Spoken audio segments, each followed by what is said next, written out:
थावे धाम आखिर काहे प्रसिद्ध बा। माननीय हमारा छैबर बाबा एगो देवी गीत लिख के दिले बनी, उरवा सबके समक्ष अनुराधा रिकॉर्डिंग स्टूडियो गोपालगंज से गावे जा रहल बनी। एगो सखी से कहतरी, ए सखी तनी चले के थावे धाम ओह माता रानी से तनी मुलाकात कइल जा, दर्शन कइल जा। एगो सखी कहतरी एगो सखी से कैसे, अरे देखो तो में नीक लागे, अरे सुनता में भावे हो, चलो सखिया, अरे चलो सखिया, अरे वो जब धाम बात थावे हो, चलो सखिया, वो जब धाम बात थावे हो, चलो सखिया।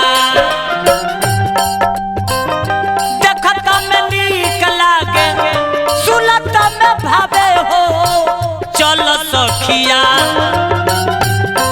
अजब धाम बाटे थावे हो, चलो सखिया अजब धाम बाटे थावे हो, चलो सखिया।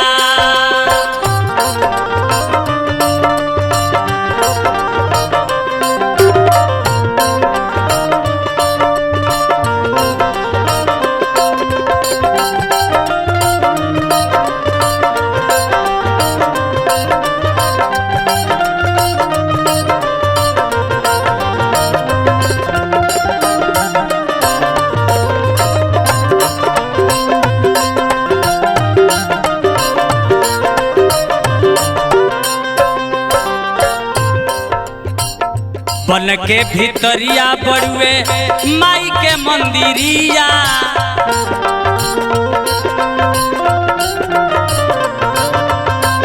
सोने के केवड़िया में चाली के जंजीरिया,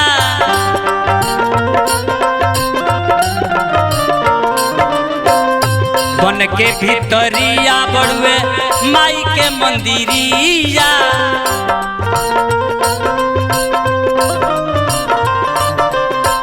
सोने के केवड़िया में चांदी के जंजीरिया,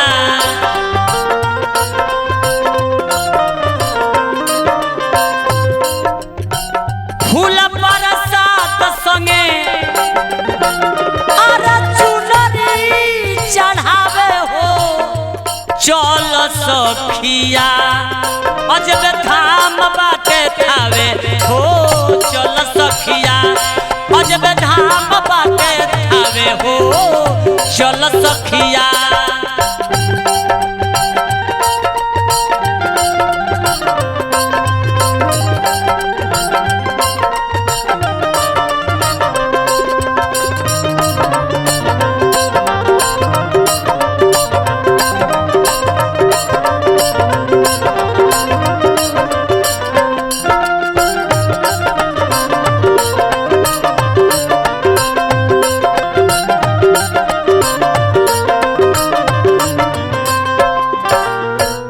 रहसु मंदिर बाटे दक्षिण कगरिया,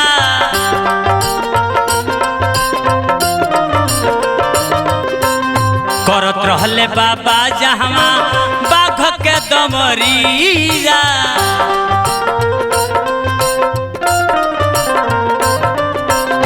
रहसु मंदिर बाटे दक्षिण कगरिया,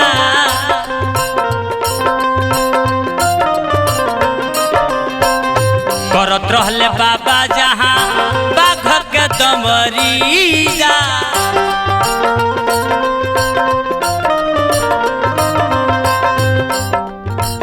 अरे आहुति भभूत अपना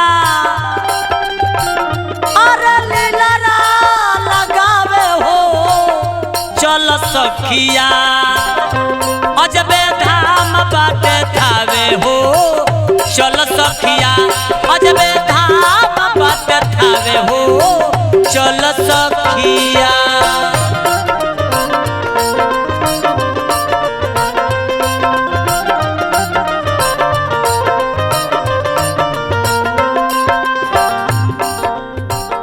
सालों भर लागे जहाँ रोज रोज मेला,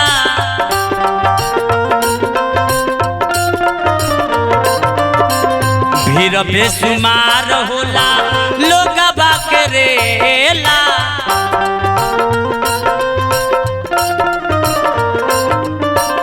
सालों भर लागे जहाँ रोज रोज मेला, भीड़ बेसुमार होला लोगबा के रेला। जय जय करे जय करवा लगावे हो, चल सखिया अजबे धाम बाटे थावे हो, चल सखिया अजबे धाम बाटे थावे हो, चल सखिया।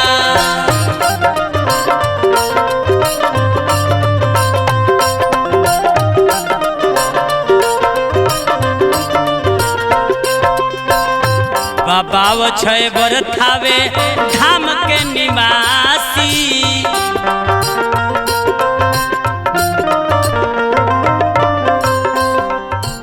हाकिम मैनेजर परम हमें विश्वासी।